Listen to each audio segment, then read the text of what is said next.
Good morning, genealogy friends. Happy Monday. I made it right on time today. It's actually really cute. My family has gotten used to the fact that I'm trying to teach at 10. So my two older kids, 5 minutes ago, were both like, it's almost 10. Did you know it's almost 10? Are you ready? And now everybody's in their separate corners trying to be quiet while I teach. So how cute is that? I'm going to be talking about vital records today. Vital records are a little basic, I guess. They're very central to genealogy, and it's where most people start. But I'm hoping that I can give you something that will be helpful.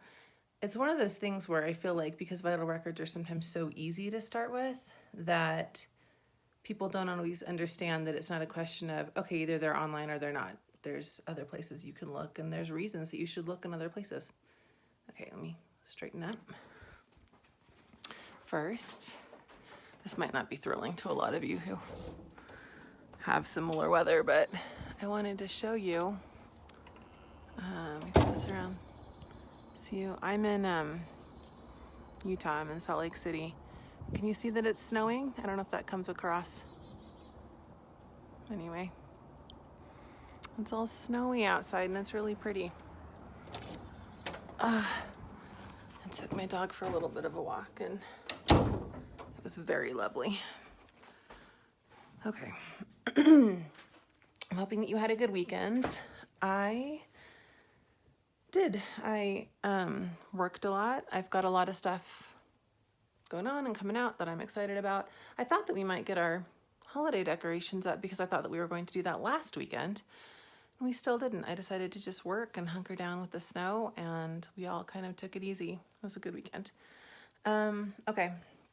So let's talk about vital records. I don't have any examples for you today. I thought about pulling some, but then I feel like most of us know what vital records look like. There's just a couple of things to keep in mind when you're looking for vital records and when you're using vital records. So a vital record, what is a vital record? We're pretty much talking about birth, marriage, and death. That's it. I mean, you can have other government issued documentation about life events, but the big ones, birth, marriage, and death, are what people are talking about when they're referring to vital records for genealogy. And the important thing to remember is that these are government issued documents. So even though a baby book has birth information, a baby book is not a vital record. But I think where some people get tripped up is that it's a government issued document. It's not a federal document. It's important to keep in mind that especially back then, but the local governments have always been in a better position to document and manage these kind of like day-to-day things for their citizens. So the records have always been kept at the town, city, whatever local jurisdiction level. Now I guess it's county. I'm thinking about when we got married, it's always the county stuff.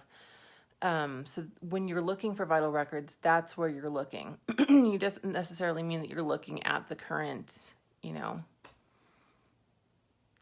like town hall or courthouse or things like that, but you're not going to be looking at a federal level. So that's one of the things to keep in mind. Because they aren't federal, they weren't necessarily uniform. Depending on where you are, place to place, you might have different levels of information.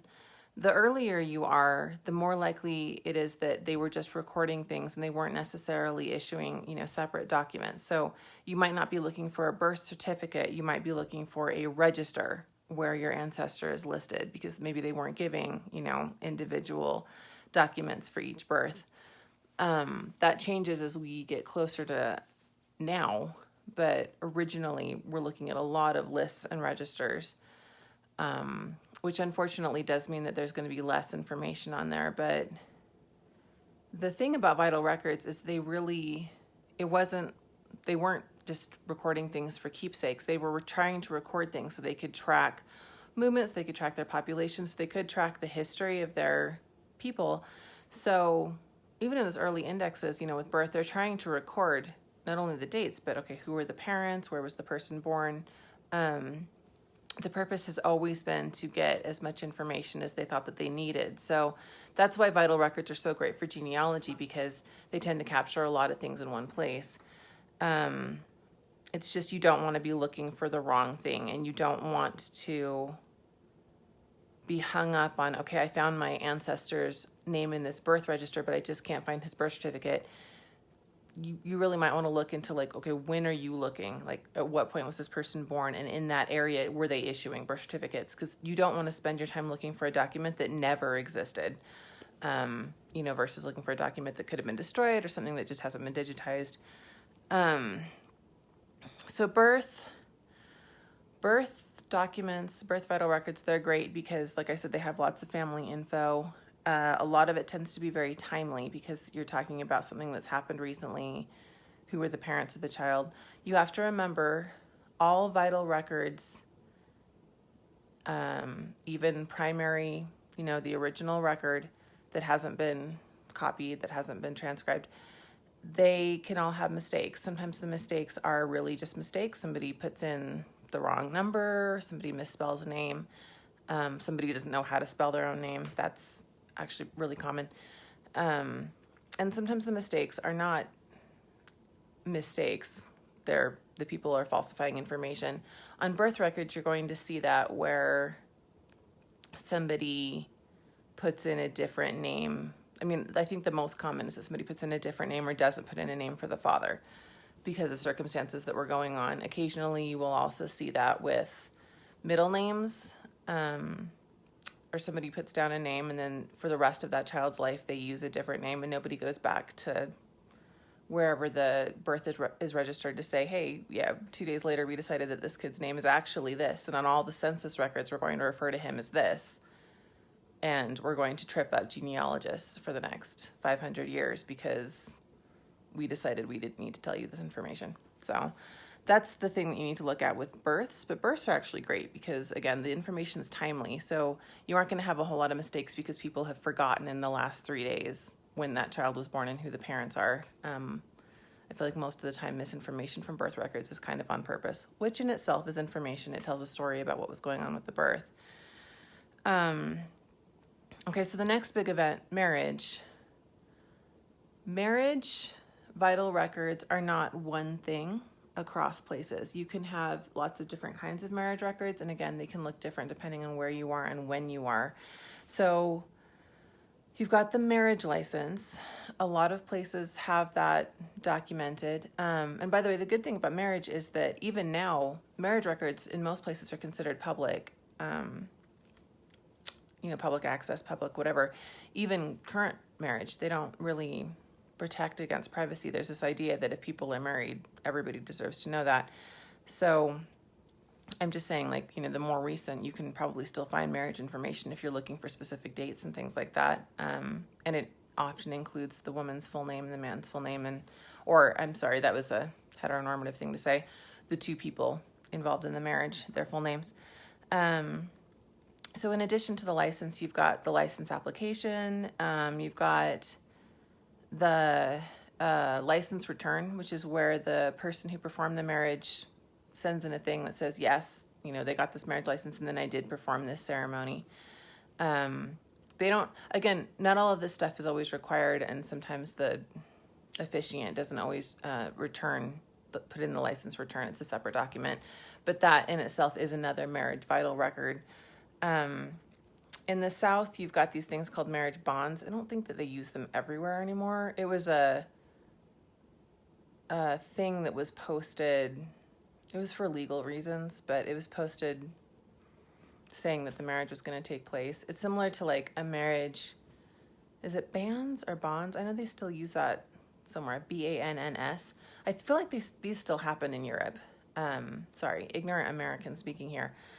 That's the thing that's posted saying this marriage is going to take place. It's posted for the community like a set number of days before the marriage happens, and it's to give everybody a chance to raise objections with the marriage. Basically, hey, this person's already married to me. but they did that in some areas. And I'm pretty sure you can jump in and say, yes, idiot American, they still do that here. I'm pretty sure there are places in Europe where they still have to post those. So I have a page for that because I think that that's actually a pretty common marriage vital record in places.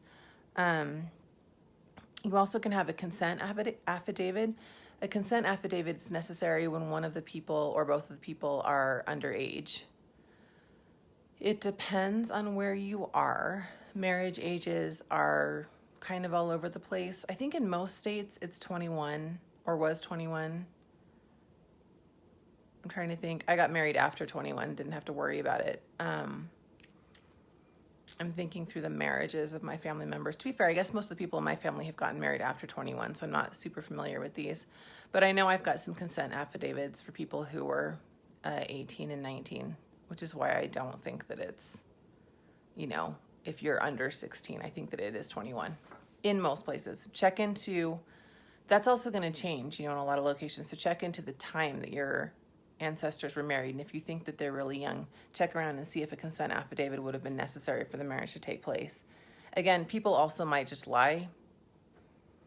You didn't have a whole lot of county clerks who were demanding proof, although they should have. I mean, I guess you do now, probably for that very reason. So you might also want to look into that. And then there's also the couple certificate, the marriage certificate. Now, this is something that I think most people think of when they think of marriage vital records, and that's the document that says this person and this person was they were married on this day. It's an official document. It can occasionally be really ornate. Sometimes it's really simple. The couple certificate, even though it's a vital record that was issued by the government, it is an official record. It's not necessarily a keepsake. Although I will say in my husband and in our case, we got both an official one and we got a very ornate thing that I think we were supposed to frame that is definitely down in my basement somewhere.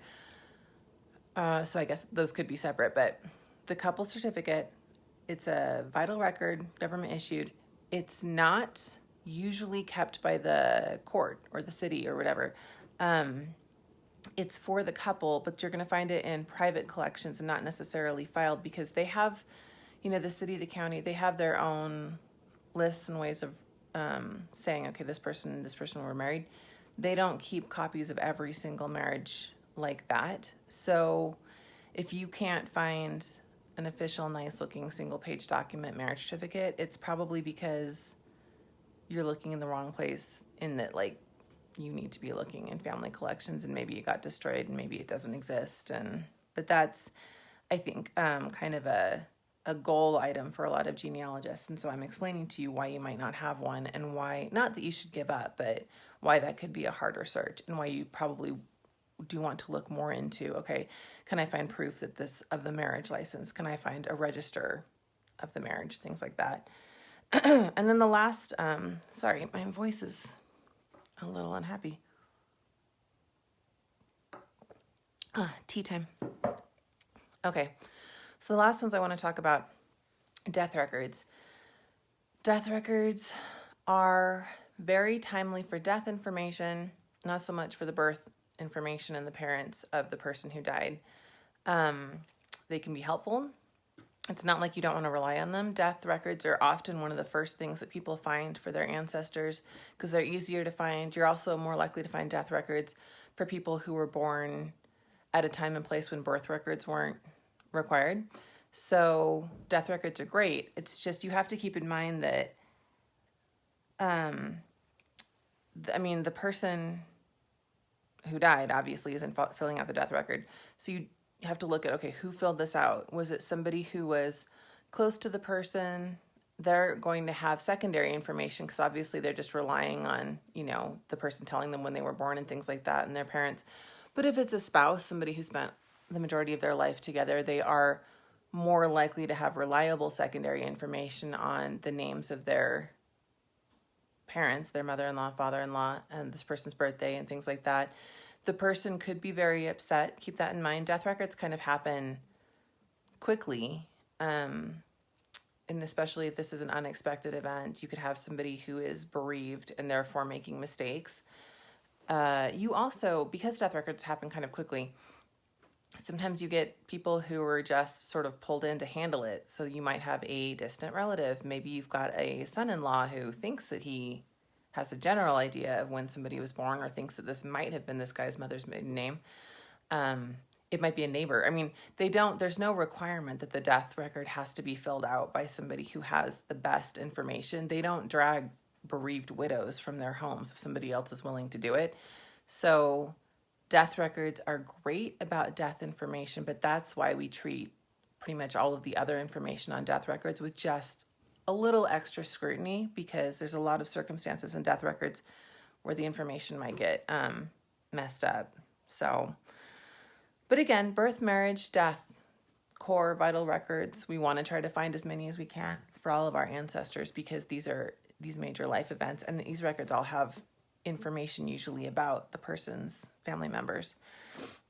So when you're looking for them, the first place to look, I mean, unless you have them in your family collection, like marriage certificates, things like that, the digital databases are great. It's just you have to remember, because these are all kept at different levels in different places, this is not a collection. There's not an American collection of birth records, although how awesome would that be? So different platforms get access to different collections at different times. So Ancestry has a different level of access sometimes than Family Search or MyHeritage or Find My Past. They are constantly competing. They're constantly rolling out different record collections, and vital records are a huge part of that. It's a big win for them when they get access to and or finish digitizing a vital record collection from anywhere. There are also restrictions sometimes that are placed on records, and like for Family Search, sometimes there's a vital record and you can see that they have it in the collection, but you can't see it, and that can be really confusing. That's because the place that gave them the record, often the state, the county, whatever, they have placed restrictions on how the records can be shared. Those are the records that you have to go into a Family Search center, like a family history library. And then when you're physically in the library, you have access. I kind of feel like some of those records, it also helps if you are a member of the LDS church, but I'm not a member of the church, so I don't know that for sure. But for those of us who are using Family Search and we don't have access to certain things, and especially now in a time of COVID where your local family history library may or may not be open, call them. Find out if they can help you out right now. Otherwise, you're just going to have to put a Post-it note in it and go in sometime when you can and do those searches in person, save the images, print them out, things like that. A lot of people save up a lot of that kind of stuff for when they come to Roots Tech, or they come to Salt Lake City for some other reason, or for a big genealogy trip. And then when they're sitting at the big family history library, they go through and they get access to all the records they haven't been able to access before. But that's why. It's because the local places have put restrictions on access. If you're not finding what you need to find, there's a good chance that the records exist, but they haven't been digitized or they haven't been shared with the big platforms. At that point, that's when you start calling around. You need to call the place where the thing took place. I think that that's fairly obvious, but sometimes I think people get hung up on this idea that if somebody's born in Kentucky, you're looking for birth, marriage, and death in Kentucky because Kentucky would be concerned with the life story of Kentucky-born citizens. No, they're not. Not that they're not, but that would be crazy making. If somebody's born in Kentucky and then they move to Tennessee and get married and they move to Ohio and die, you're looking at a Kentucky birth vital record, a Tennessee marriage vital record, and an Ohio death record. So make sure that you follow the person and that you're calling the right locale and saying, and it's you don't want to call and say, I think this is my ancestor's name and I think they might have been married at some point. Can you help me? I don't think they just hang up on you, but I think that would be the natural impulse. You want to have as exact information as possible. And often the person you're going to be calling, they're not even the person that you want to talk to. Maybe there's a online form you need to fill out, often with a fee. I've paid so many fees to Cook County, Illinois, because of Chicago things, Cook County fees are so expensive, by the way. Chicago super seems to need money. Anyway, and sometimes there's a historical society. They tell you, no, you got to call this person. But the more specific information you have when you're there on the phone, on the off chance that the person you're talking to is going to be like, yeah, I can help you, but you got to give me, I'm not going to go in and just look for James Brown's. Just make sure that you have as much information as you can when you place the phone call, and be nice. These people are often, you're calling places that handle a whole lot of different responsibilities for their citizens or the people that live in their jurisdiction. So be patient with them if it takes them a minute to switch gears and figure out what it is that you need help with. Because genealogy, for whatever reason, is not at the forefront of everybody else's mind. I don't understand it, but I've got an understanding about it. So if you can't find the vital records, there's always alternatives. Again, this is where we get into getting information from passports, naturalizations, obituaries, things that are maybe could be seen as not as correct because they're maybe not as timely about a birth information as a birth record would be, but still good information. A little factoid about birth records. So if you have somebody who has a delayed birth record, what happened is this is a person who was born at a time and place when birth records weren't required and the family opted out. Super common, especially the older you go. But in 1937, the federal government starts the Social Security program. That means that if you've been working at a certain point, you can stop working and the federal government is going to give you money, Social Security. Well, the problem with that is that in order to qualify for Social Security, you had to have a birth record. And the way to fix that is that you could get a delayed birth record, which meant that you had to find somebody who could provide information about your birth. You couldn't just go and tell them when and where you were born, partially because that would have opened the door to lots of fraud, and also because as the newborn in the room, you are the least qualified to give relevant details about the circumstances of your birth. So they get witness statements and affidavits and things like that from people who know that you were born at this time in this place. When you're looking at delayed birth records, often the affidavits or the statements will be separate or they'll be on the back. So look into that. If you've got a digitized delayed birth record, make sure you flip through a couple pages back and forth just to make sure there's nothing else. But that's why delayed birth records exist. They're often as accurate as they can be. I don't think a lot of people were relying on those. But again, they're not as timely as a birth record that's filled out when the person is born. And like in my great-grandmother's case, she actually didn't qualify for Social Security because she was an orphan, and she was able to pull people in who were witnesses to the fact that she was brought to the orphanage and that it was reported that she was born in this certain place in California, but that she was brought to this orphanage in Berkeley when she was an infant and she was then adopted out. All they were able to establish was that she was an American citizen, which was important during like the World War II time to make sure, okay, wait a second, are you an American or are you not? They were able to pull in witnesses saying, yeah, she seems to have been born in California because I saw her when she was very small. And, I remember talking to this person who said that he saw her at the orphanage and stuff like that. But nobody had any information about the circumstances of her birth. For that reason, I'm actually only just now starting to unravel DNA evidence that's going to tell us more about where she came from. But she was never able to get a delayed birth certificate. And she never qualified for Social Security because she simply doesn't have any witnesses, or she didn't have any witnesses. And it wasn't enough that she was an infant in America that didn't fly. So that could be why you don't have one. But yeah, other than that, if you can't find any vital records, then you're looking for church records, you're looking for obituaries, things like that. But if your ancestor was doing these life events, birth, marriage, death, in America, I'm pretty confident that and not in America 5 minutes after America was born, the more recent, the better. But I'm pretty confident you should be able to find something. You just might not be able to find it on the internet because, again, people who don't have the genealogy bug at the forefront of their mind, they're just not digitizing things fast enough. So that's going to be why. Anyway, I hope this was helpful, not too basic, and I hope that you enjoy the rest of your day. I will not be live tomorrow. Remember, I'm not going live on Tuesdays unless last Tuesday I did because of the election, but I have mom stuff to do on Tuesdays, and it was just too crazy making, and so Tuesdays are the day that I'm not teaching. But I will see you again on Wednesday.